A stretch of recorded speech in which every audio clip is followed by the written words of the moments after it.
भगवान चैतन्य के भक्त एक आवश्यक विषय वाणीपीडिया से भगवान चैतन्य भगवान कृष्ण भगवान का नाम के सर्वोच्च व्यक्तित्व हैं और उनके भक्त वृंदावन भगवान का मूल आदिम निवास में राधा कृष्ण के शाश्वत सहयोगी हैं। भगवान चैतन्य कृष्ण के प्रेम का शाश्वत वृक्ष हैं और उनके सहयोगी इस वृक्ष की शाखाएं हैं। चैतन्य चरितामृत भगवान चैतन्य की जीवनी और श्री कृष्णदास कविराज गोस्वामी की महान रचना भगवान और उनके भक्तों के बीच बातचीत पर एक बड़ा हिस्सा केंद्रित है।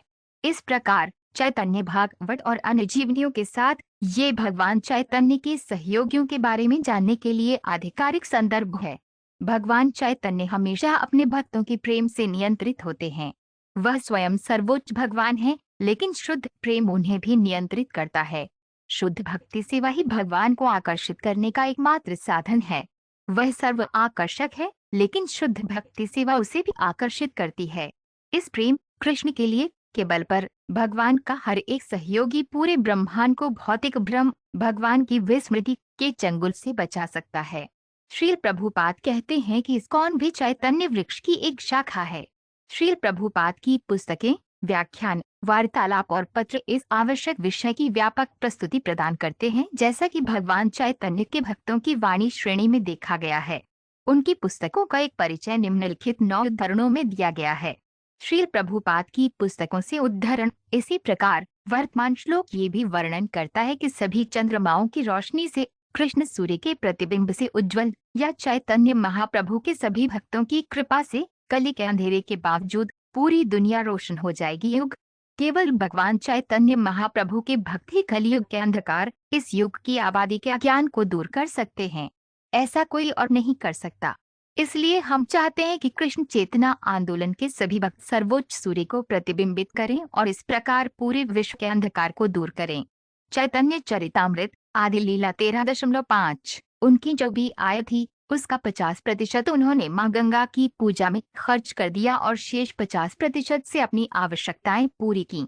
कुल मिलाकर वह इतना गरीब था कि वे एक झोपड़ी में रहता था जिसकी छत टूटी हुई थी और उसमें कई छेद थे। वह पीतल के बर्तन नहीं खरीद सकते थे और इसलिए उन्होंने लोहे के बर्तन से पानी पिया। फिर भी वह भगवान श्री चैतन्य महाप्रभु के बहुत बड़े भक्त थे।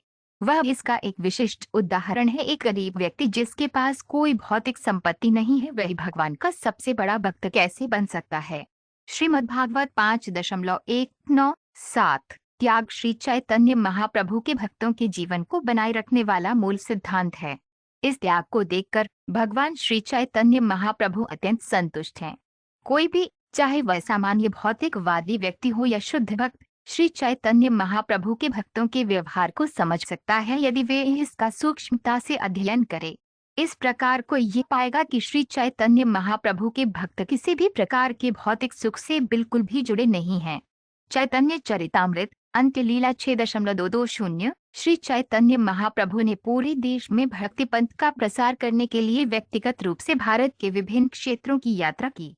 उन्होंने व्यक्तिगत रूप से पारलौकिक गतिविधियों का भी आनंद लिया। उन्होंने अपने व्यक्तिगत आचरण से भक्तों के लिए अनुकरणीय उदाहरण प्रस्तुत किया है, अर्थात व्यक्ति को भक्तिमय सेवा का पंथ प्रसारित करना चाहिए।